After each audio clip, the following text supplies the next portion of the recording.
Hello, hello. Welcome to Michelle Hope Walker Speaks. And today we are talking about Black mothers. This is the Black Mothers series for Mother's Day. I was gotta make sure there's no lipstick on my teeth. So this is the Black Mothers series. That's what this is. So that's where we are talking about Black mothers, the challenges that Black mothers have to deal with that is different from other ethnicities and other races. So let me date this video. So today is May 8th, 2021, and tomorrow's Mother's Day. So it's May 8th, 2021, Saturday. So, as Black mothers, even in how we raise our kids and how we handle what we discuss with them, with Black kids, it's almost like we have to start early on educating them how to handle themselves, what not to do, and what to do. Like I said, my grandma just passed. May she rest in peace, and it was just very recent, so most definitely we are missing her this Mother's Day approaching, and will be on Mother's Day. But I remember with certain things she used to say, and I didn't always get it at the time, like when we would travel down south to visit family. And at that time, well, still now, my uncle, was in an interracial relationship. She would always tell them that they would have to watch it, or she would tell them to watch going there. I didn't, understand the fullness of it, because I'm like, oh, they could go anywhere they want. How when you're not knowledgeable when you're a little kid, so I was like 9, or something of the sort, and you just like, that don't sound right. They should be able to go wherever they want to go. Not until I got older and again studied, researched, in movement activity myself, civil rights movement type activity myself, that I realized, oh, that's what grandma was talking about. So even as Black mothers, Black grandmothers, we have to teach our kids and our grandkids, we have to give them words of wisdom and how to handle themselves, how to handle life, decisions, to make, especially with the George Floyd incident and then many other incidences as well. We've had to again go over about how we have to talk to our kids about how to carry themselves so they're not stopped by the police. First of all, how to carry themselves so hopefully they don't get the police called on them. Because when you're Black, you can get the police called on you for just doing simple, normal things. I think I seen a hashtag of that. Black people getting the police call for just doing normal things, just normal things. And then I think somewhere in the text, somebody was like, can we just live? Can we just, if we're laughing and happy, you get the police call because they're talking about it's a party or it's to this or to that. If you don't say, we just, so Black people can just get the police called on them for just little to nothing, So then we have to really then talk to our kids about how to carry yourself, how to act, what to do. I remember at one time, because of the diverse area we live in, I had, sometimes remind my son that you cannot, you have to be careful. Because again, we're not trying to damper our kids' spirits. We're not trying to say that, or limit them on what they can do, but we do want to keep our kids safe. And it's real out here. I mean, you see all the Black people being caught, killed by the police, and, so you have to be careful, and so to be safe, to keep our child safe, we are talking to our child about, hey, you have to watch this much, so for my child, remember I had to let him know, you have to watch what you do. These kids are from all other races. You're the only Black one, so you therefore need to watch, you can't just, because where they may not stop that kid or they may not reprimand that kid, but because you're Black, they'll be quick to reprimand you about something. And again, it's not dampering our kids' spirit, because again, in the name of Jesus, so my kids, but with God, we stay prayed up and you get out there and you do whatever you feel led to do. You go after whatever careers, schools, education, all the things that you want to do. In Jesus' name, God will keep us safe. God sees everything. God's in control. And you pray and let God lead you. And when you're doing something or something, if you feel, God speaking to you, that voice that says, go left, don't go right, watch this, don't do that, listen, because God is talking to us all the time. Oh my gosh, and mothers, we know He talking to us, right? So we have to teach our kids, a lot of stuff at an early age. So it's almost like we're forced to teach our kids mature information and and different things like that, just to keep them safe. Just to keep them safe. To me, you can't just ignore them like, oh, because sometimes you run across people like, well, I just want to be a kid. I'm not going to tell them that because, people, I don't want them to think that people are going to do stuff to them because they're racist. Well, whatever, because people will do stuff because of their. So again, it's not dampening their spirits. It's not limiting them on what they can do. But I think it is very good to help your child to be aware that they are Black, and unfortunately, there are people out here that do not like Black people or have very negative mindsets or images or perceptions about Black people. So then they'll be quick to accuse a Black child of something, quick to mistreat a child. And that even goes to the schools. That's why I say, parents, when it comes to these schools, you can't always listen to everything you listen to what the teachers are saying, but then you need to analyze, investigate yourself. When they're talking about, oh, the kid did this and kid did, okay, but what was going on? What was going on? Who was all involved? Is my child the only one that got in trouble?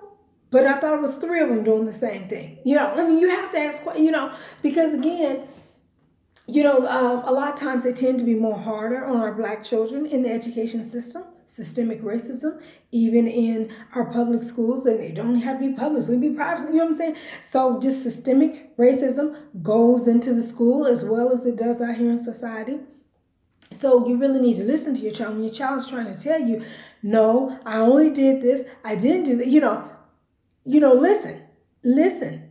Because your child may be trying to let you know something, and they don't know all the words of racism, discrimination, and bias. They probably don't know the words, but they just know, look, this is what I did. Another person did this, and for some reason, I got in trouble, and that person didn't. Listen to that. Don't just be so quick to what the teacher said, and I'm going to spank you, or I'm going to do this or that. No, don't be so quick, because you find out the details. Because sometimes it can be that teacher that's racist. Or whoever, the playground person, or whoever was supervising the kids, they just went after your kid because your child's a child of color. Black, let me say Black, because people love to say a person, and don't get me wrong, other races of color, but still it's an experience that we as Black people experience that other people of color don't always experience, especially as Black women. Especially as Black women. Again, I didn't invent this totem pole. American society, and probably the world, did this totem pole where the white man, especially the rich white man, is up here at top, and a lot of times us Black women. Now, I'm not saying we're down here and we know we're not less than. We know we're beautiful, smart, and we're God's greatest and everything else.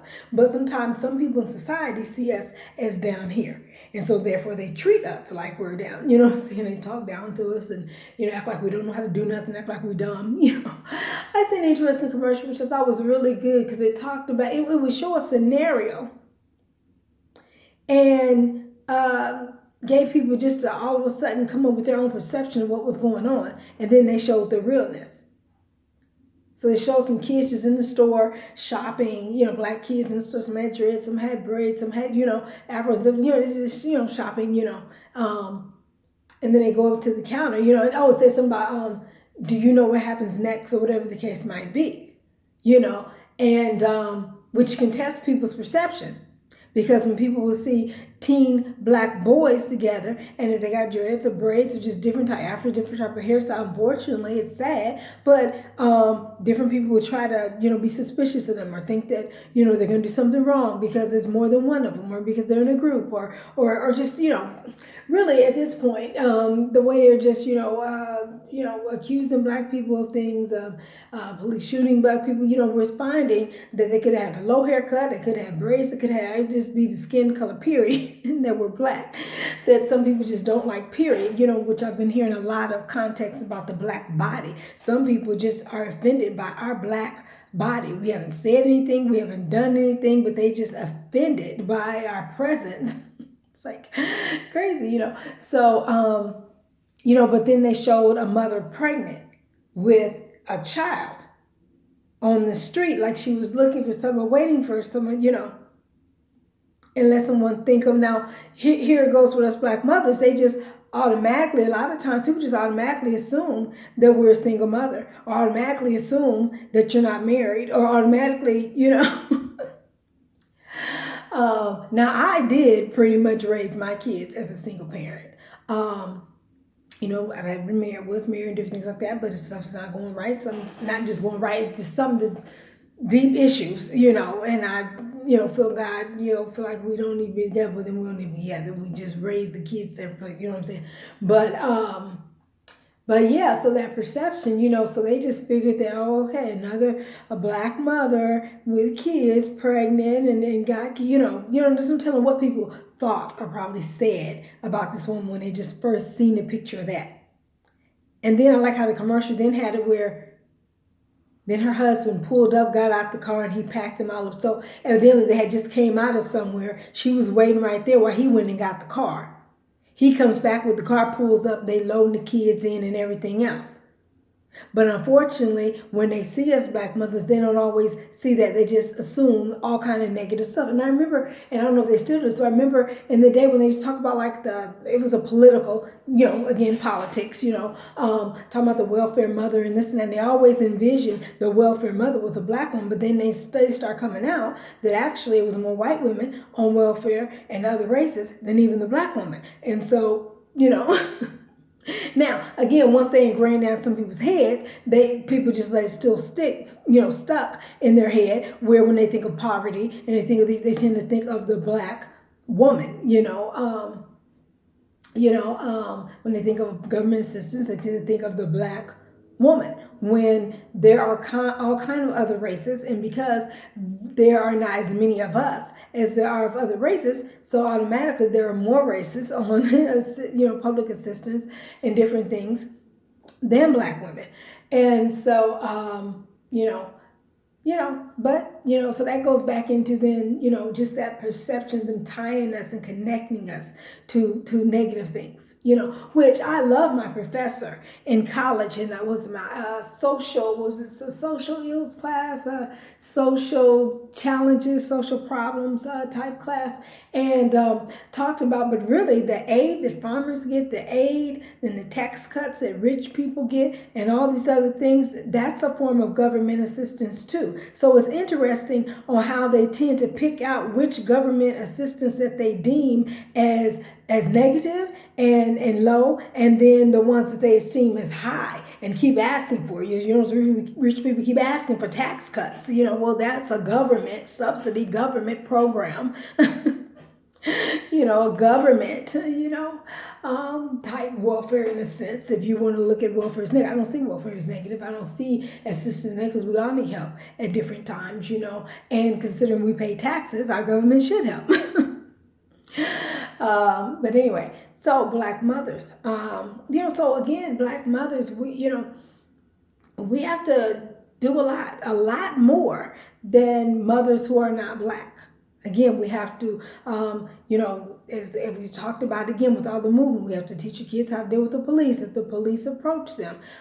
We have to, teach our kids how to deal with if teachers or if they're at after school programs, whatever, any adult approach them a certain way, or how to handle themselves, and just to make sure that they remember the name. And, so you tell my kids, remember the name, try to look at the date, the time. We'll know the date, but the time it happened, around who was around, so you can come home and bring all that information to me, and then you let me deal with it, which I'm sure there's a lot of black mothers, as we've talked about, we always try to tell our kids, you don't deal with it. You gather the information, you come home to me, let me go to the school, or let me go to the after school program or wherever they might be and deal with it, because we're always trying to protect our kids, because we already know that they're quick to act like our kids are the ones that did something. So then, we want our kids to try to be on their best behavior. But again, no kid is perfect. So that's what I said. We can't hold our kids accountable to act like they're supposed to be perfect kids, because no kids are perfect. And it's not fair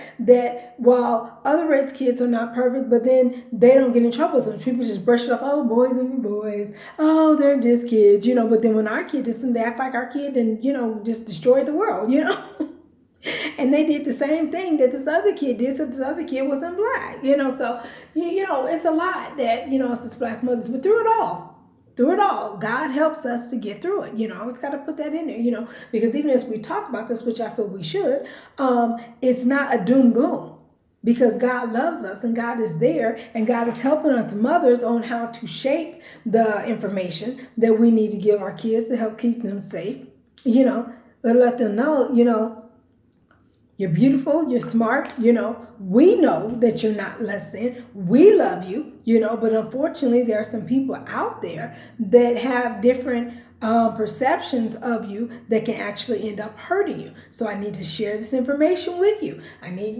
you to adhere, to these things so that you come home safely, and especially with police, shootings and stuff like that. We're always talking about, to come home safely, standing up for your rights with the police, and it's just you and a bunch of police around. That's not the time.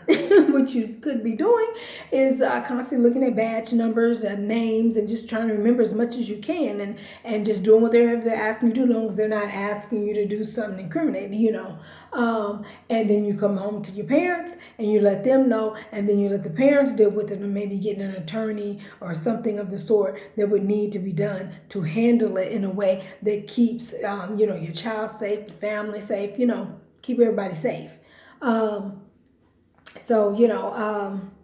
as black mothers, a lot of times we just get judged negatively. But that's just our whole black race, that the first perception a lot of times is a negative thought until they get to know you, But I look at that as that's a sense of racism too, because other races, you don't judge negatively about other mothers of other races automatically, unless that mother particularly does something wrong or not right. And even then, you will see that the schools and the programs where your kids are at, or classes that they're taking or whatever, the person who speaks with the parent will still even be more accommodating to that parent of another race, where, sometimes I found as a black mother, again, my kids are grown now, I have grandkids, but I can remember times they just come very stern to the black mother, just very stern, And recently out here in California, there was a teacher on like the Zoom call. I guess she thought the Zoom was over, and she just started dogging out the black mother and the black child,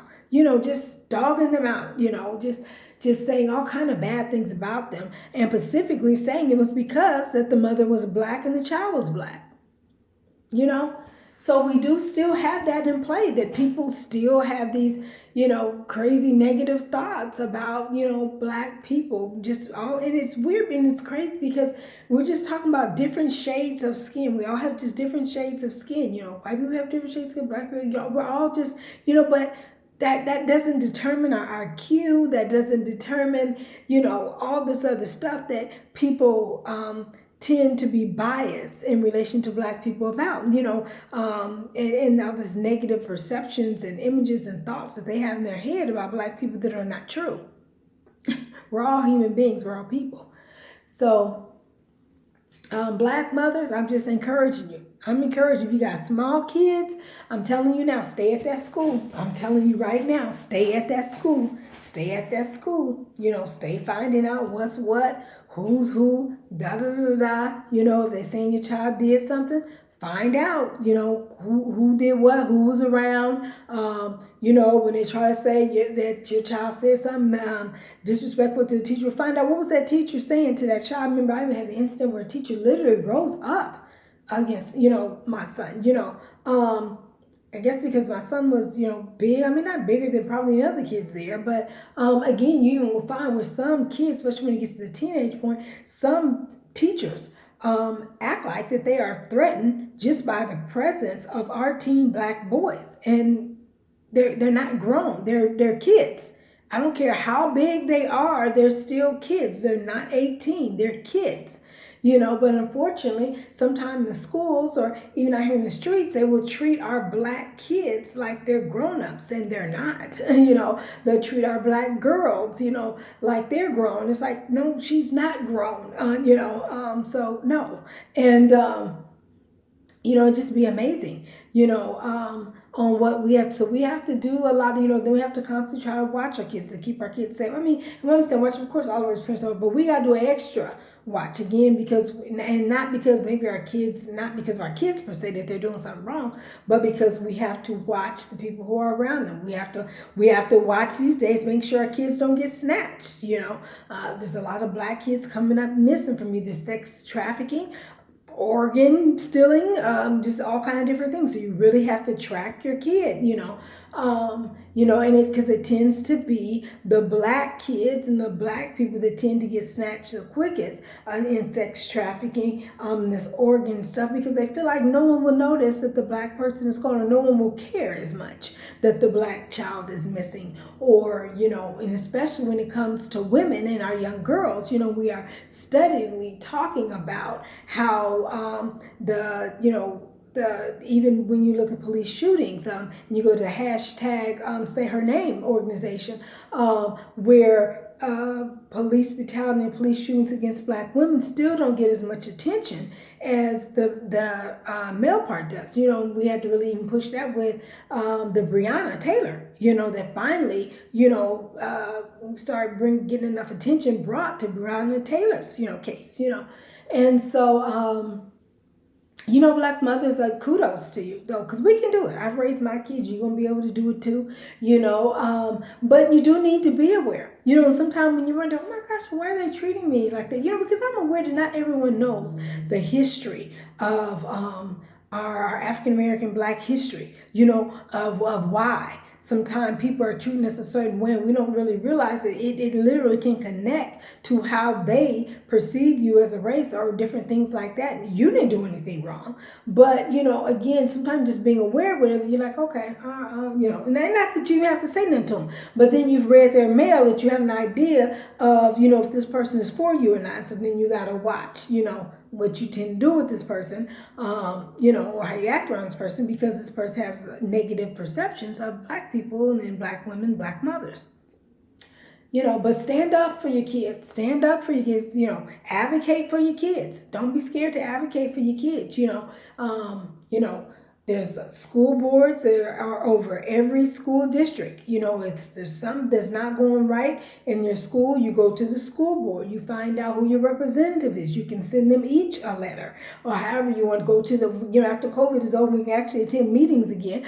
Go to the meeting and do public speaking. You have a right to do public speaking on an issue of, you feel is a concern to you. So again, this is a Black Mother series, and basically just discussing some of the challenges that Black mothers we experience. It's very different from the other races of mothers, and other ethnicities of mothers. And like I said, you just got to be careful, because this thing, I never did get this thing of how they can act like or think that. And I'm not saying, when I say these things, I'm not saying everybody thinks it. So, and again, you little small communities that know each other, a lot of times this is not going to apply to you, because you all know each other of all the different races. Well, because they know you, then, some of these things they're not going to do to you, because they know you. And so, that is an advantage you have when you live in a small town, maybe smaller area. Everybody knows everybody, they're familiar with you. So they don't see you as a threat because you're black, or they don't see your kids as a threat because they're black, because they know your kids. Your kids play football with their kid, or basketball, or whatever the case might be. And that's a blessing for you that you have to deal with a lot of stuff. Now, I would say a lot of times in the city, that's where it can be more challenging, because everybody doesn't know everybody. And your child may, be around people that are not familiar with them, and your child's not familiar with them. You know what I'm saying? But the harm can come in from them not being familiar with your child, because unfortunately, automatically, they, can accuse your child or think negative things of your child, that then could have them calling the police on your child or mistreating your child, and again, the snatching thing. So you got to be careful. So we just have to be on watch, mothers. We just have to be on watch, And again, like I said, I commend all of you all. I commend you all because you're doing a great job, and don't be ever beat up on yourselves, black mothers. Don't do that. This black mothers, all mothers, don't ever beat up on yourselves. So I remember I literally watched a black young girl, black young mother, give up her kids. And then sometimes you will constantly hear that where women are giving their kids because they don't have the confidence or they don't feel they can do it. Black mothers, you can do it. Don't let this society make you feel like you're not worthy because you don't have a certain amount of money or certain this or certain that. Them kids love you. And as much as possible, if you can raise them, if you're treating them right, because now we don't want a mother abusing. If you're abusing your kids, you do need to seek help to try to get some help with somebody helping you with them. I still wouldn't suggest you give them away. You just go through counseling and get some help. Or if there's some other really wrong thing you might be doing to your kids that you need help with. Seek that help. Don't continue to let your kids be up under that. Don't continue to treat your kids in that bad way. So I want to put that out there. But mothers, you have the confidence and you have the ability. You can raise your kids, and you don't have to raise your kids like what you see on TV or society and have all this money and be able to have all this. Some parents are just, financially barely getting by, but they still make sure they love their kids and they're showing their kids love and they're there for the kids. Just some of the greatest black women in the world, and single black mothers. Kudos to you. Hold on. Don't let them put you in this box and try to paint this bad picture about you to the point that you start believing that yourself. No. There may be various and different reasons for why you are a single mother, but you are a good mother. You don't have to be married or with someone to be a good mother. You are a good mother just as you are single mother, and you do the best that you can do. And the key thing I always say is about love. If nothing else, sometimes you see these kids are Gucci'd out from head to toe. What I'm saying is you have all the expensive clothes on. The parents hadn't spent no time with them, not teaching them nothing. They just dressed them and gave them some money and sent them out. Well, and that's where you'll find maybe even parents that don't have as much money to buy all the brand name clothes or give all the money, but yet their kids feel loved. Their kids feel supported. So again, the key thing is about love and support. And again, don't let the society and people, black mothers, don't let them put you down to the point that you start believing negative things about yourself or your parenting. You can do this. You get together with other parents, and read books, and just, and ask questions, within your family or with your friends, or, it's all kind of ways. Social media have mommy blogs to help you and different things like that. But kudos, black mothers. So happy Mother's Day. So this is just, again, citing the different things that we as black mothers, this is the extra, that we have to do, that other races don't tend to have to do. But I encourage you in that you keep doing whatever it is God has called you to do, and how you raise your kids. And, yes, you tell them they can be anything they want to, because, I'm not one to say, oh, you're black, you're not going to do it. No, you constantly encourage them. You can do whatever you put your mind to. And then we got God up in here too. God loves us and we can do anything. God says we can do anything that he's called and told us to do, or anything that, we want to do. We stay prayed up, so God sees everything. And God will give us the wisdom and how to handle different things. So black mothers, black beautiful black mothers. And again, this is not a negative to the other mothers. This is just, where sometimes you got to get with your own group, for a minute and just talk some stuff that we can relate to. And so all black mothers, we all can relate to some of these different scenarios that I have talked about, So I'm your girl, Michelle Hope Walker, and I am a mother. I am a grandmother. And so again, I speak from experience, and God is good, so God is going to be there for you. Stay prayed up, black mother. Stay raising those beautiful kids, and you can do it. Happy Mother's Day.